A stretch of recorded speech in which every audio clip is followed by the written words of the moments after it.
My wife gasped, "OMG, you're such a child, grow up." When I suggested marriage counseling, I said, "You're right, I should grow up." When she got the legal separation papers from my attorney instead of a counseling appointment, growing up looked different. I, 34 male, served my wife Natalie, 32, legal separation papers 2 weeks ago. She thought I was joking until the process server showed up at her yoga studio. We've been married 7 years. No kids, thank God. The past 3 years have been rough. Not violent or dramatic rough. Just this slow erosion of respect that I kept ignoring because I loved her. It started small. Comments about my hobbies being childish. I build model trains. My friends being losers, they're all employed, stable guys. My job being pedestrian, I'm an electrician, make decent money. Meanwhile, her lifestyle blog that brings in maybe $200 a month is her empire. 3 months ago was the breaking point. We were at dinner, and I brought up something I'd been thinking about for weeks. "Nat, I think we should try couples counseling." She literally laughed. Wine almost came out her nose. "For what?" "We're not connecting anymore. You seem unhappy. I'm definitely unhappy. Maybe talking to someone could help." She put down her fork and stared at me like I'd suggested we join a cult. "OMG, you're such a child. Grow up." How is wanting to work on our marriage childish? Because adults don't need someone to hold their hand through life. If you can't handle marriage without running to therapy, maybe you shouldn't be married. So your solution is what? Just be miserable? She rolled her eyes. "I'm not miserable. You're miserable because you're emotionally stunted. Maybe work on yourself instead of dragging me to crying sessions about your feelings." It's not about crying, it's about communication. God, even the way you're whining right now. Man up, Jeremy. This is embarrassing. I stopped talking, paid the check, drove home in silence. She acted like nothing happened. Posted Instagram stories from dinner with captions about date night with hubby and hearts. Went to bed talking about her weekend plans with her sister. I lay there thinking about what she said. Grow up, man up, handle marriage. Okay, I'll handle it. Next morning, made an appointment with a divorce attorney. Not even for divorce initially, just to understand my options. Attorney listened to my situation and suggested legal separation first. Less nuclear, establishes boundaries, can convert to divorce later if needed. Filed 2 weeks later. Had her served at her yoga studio last Tuesday because I knew she'd be there and couldn't make a scene in front of her image-conscious friends. The text started an hour later. "What is this? Is this a joke? Jeremy, call me now. This isn't funny. You can't be serious." I replied once, "Taking your advice. Growing up and handling things like an adult.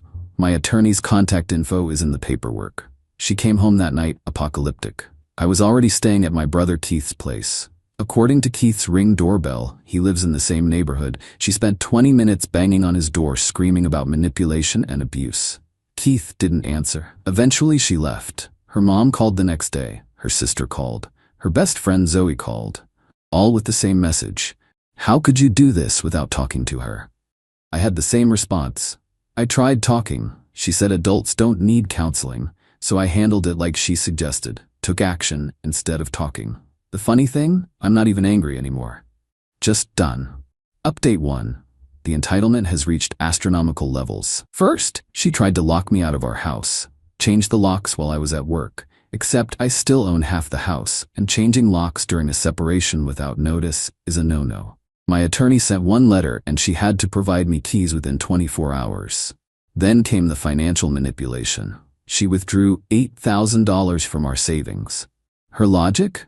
"I need security, since you're abandoning me."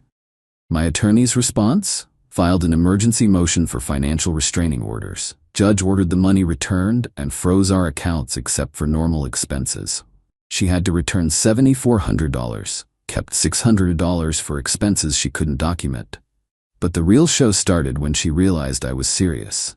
She showed up at my work, at an active construction site, in heels and a sundress. My foreman had to stop her at the gate. "I need to speak to my husband." "Ma'am, this is a hard hat area.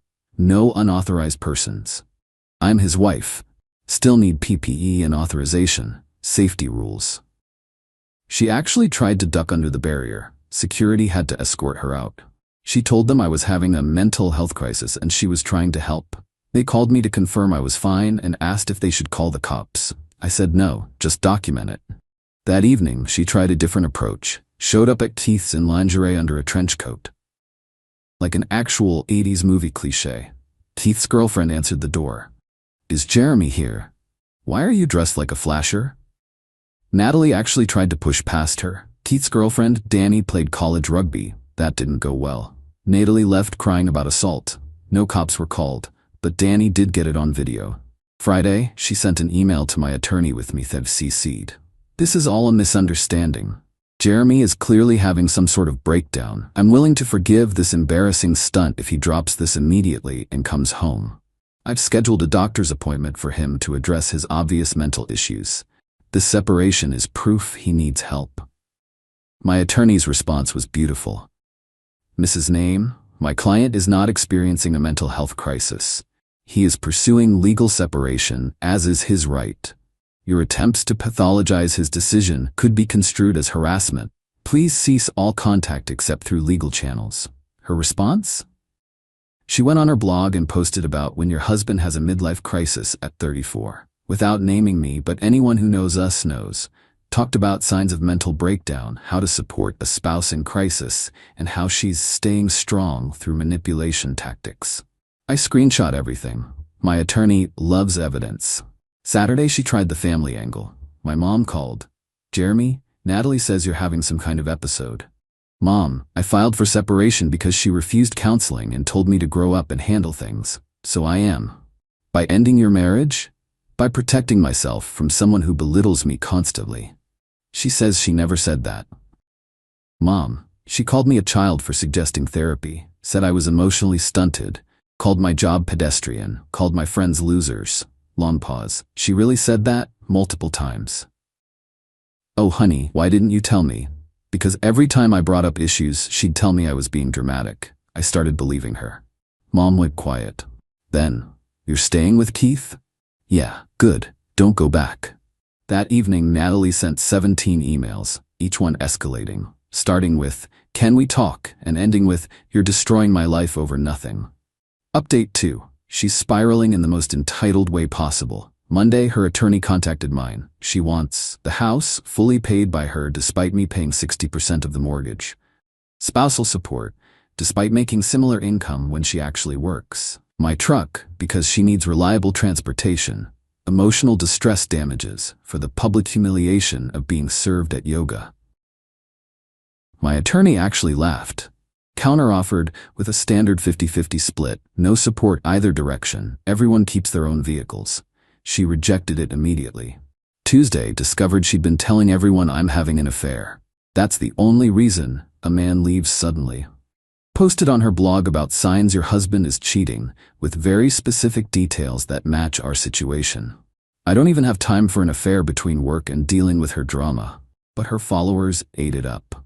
Comments about men are trash, and you deserve better, queen. Wednesday was special. She filed a restraining order. Claims I'm stalking her. Evidence? I drove past our house, where I legally co-own and have possessions, and she felt threatened. Judge threw it out Thursday. Told her that driving past your own house isn't stalking and wasting the court's time could have consequences. She cried in court about being victimized twice. But Friday was peak Natalie. She organized an intervention. Somehow convinced my brother Keith to let her use his house while he was at work. She still had a spare key from house sitting last year. Invited my parents, my cousin, 2 of my friends, and her therapist. Yeah, the therapist she's apparently been seeing solo to deal with my crisis. I walked in from work to find them all in Keith's living room with printed articles about midlife crisis, personality disorders, and emotional manipulation. Natalie standing there like she's hosting a TED Talk. Jeremy, we're here because we love you. I turned around and walked out. Got in my truck and drove to a hotel. Texted Keith, your house is compromised. She used your spare key. Keith left work immediately, went home, kicked everyone out, told Natalie if she ever used his key again, he'd press charges for trespassing. She accused him of enabling my disease. My dad called later, son, I didn't know what that was about. She said you needed help. Once she started talking, I realized she's the one who needs help. Her therapist, actually called to apologize, said she was told I'd agreed to this and was concerned about the ethical implications of what happened.